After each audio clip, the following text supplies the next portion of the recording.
The Necklace by Guy de Maupassant. She was one of those pretty and charming girls born, as though fate had blundered over her, into a family of artisans. She had no marriage portion, no expectations, no means of getting known, understood, loved, and wedded by a man of wealth and distinction. And she let herself be married off to a little clerk in the Ministry of Education. Her tastes were simple because she had never been able to afford any other, but she was as unhappy as though she had married beneath her. For women have no caste or class, their beauty, grace, and charm serving them for birth or family. Their natural delicacy, their instinctive elegance, their nimbleness of wit are their only mark of rank, and put the slum girl on a level with the highest lady in the land. She suffered endlessly, feeling herself born for every delicacy and luxury. She suffered from the poorness of her house, from its mean walls, worn chairs, and ugly curtains. All these things, of which other women of her class would not even have been aware, tormented and insulted her. The sight of the little Breton girl, who came to do the work in her little house, aroused heartbroken regrets and hopeless dreams in her mind.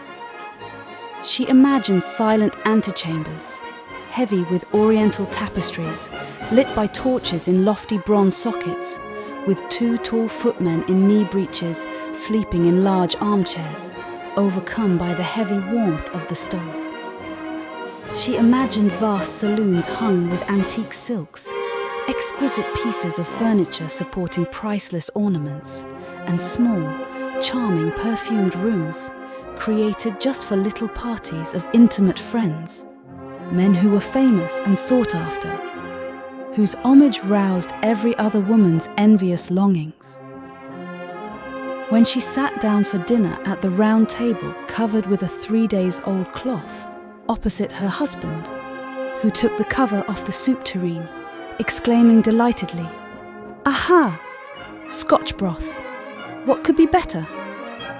She imagined delicate meals, gleaming silver, tapestries peopling the walls with folk of a past age, and strange birds in fairy forests. She imagined delicate food served in marvellous dishes, murmured gallantries, listened to with an inscrutable smile as one trifled with the rosy flesh of trout or wings of asparagus chicken. She had no clothes, no jewels, nothing, and these were the only things she loved. She felt that she was made for them. She had longed so eagerly to charm, to be desired, to be wildly attractive and sought after. She had a rich friend, an old school friend whom she refused to visit, because she suffered so keenly when she returned home.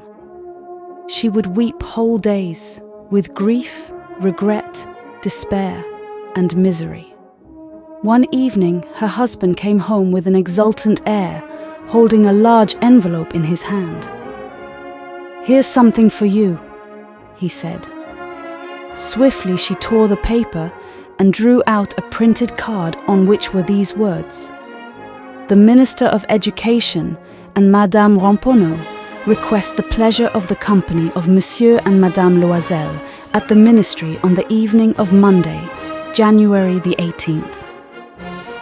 Instead of being delighted, as her husband hoped, she flung the invitation petulantly across the table, murmuring, "What do you want me to do with this?" "Why, darling, I thought you'd be pleased. You never go out, and this is a great occasion. I had tremendous trouble to get it. Everyone wants one. It's very select, and very few go to the clerks. You'll see all the really big people there." She looked at him out of furious eyes and said impatiently, "And what do you suppose I am to wear at such an affair?" He had not thought about it. He stammered, "Why, the dress you go to the theatre in. It looks very nice to me." He stopped, stupefied and utterly at a loss when he saw that his wife was beginning to cry. 2 large tears ran slowly down from the corners of her eyes towards the corners of her mouth. "What's the matter with you? What's the matter with you?" he faltered. But with a violent effort, she overcame her grief and replied in a calm voice, wiping her wet cheeks. "Nothing. Only I haven't a dress, and so I can't go to this party. Give your invitation to some friend of yours whose wife will be turned out better than I shall." He was heartbroken. "Look here, Matilda," he persisted. "What would be the cost of a suitable dress, which you could use on other occasions as well?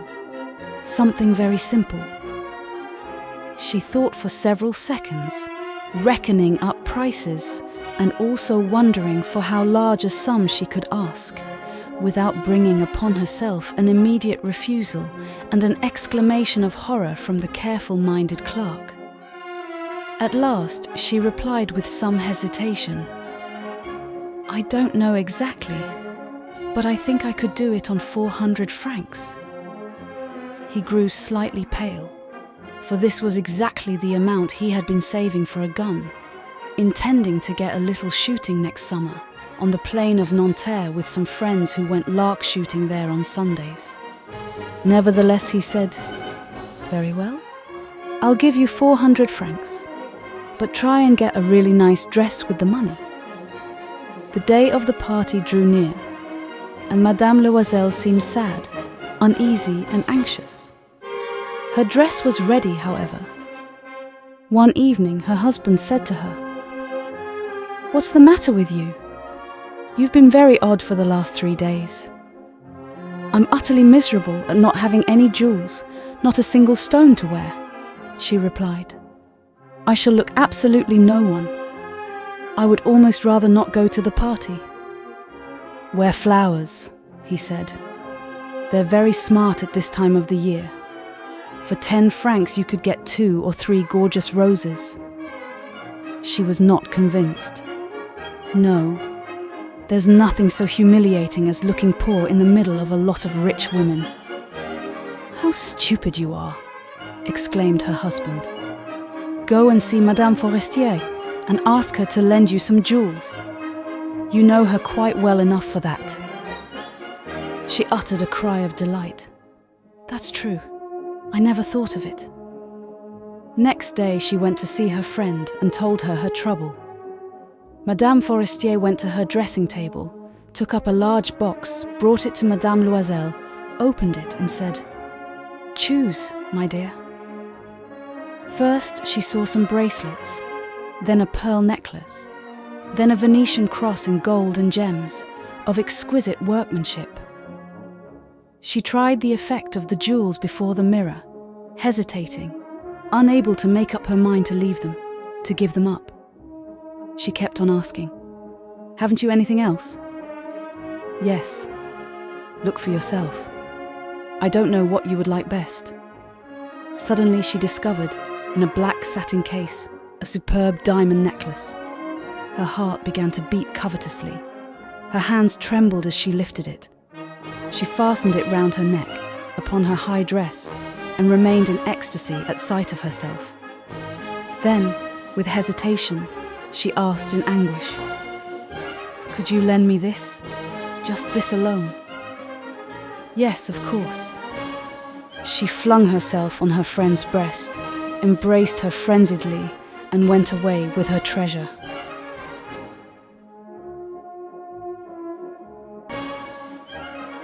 Thank you so much for listening.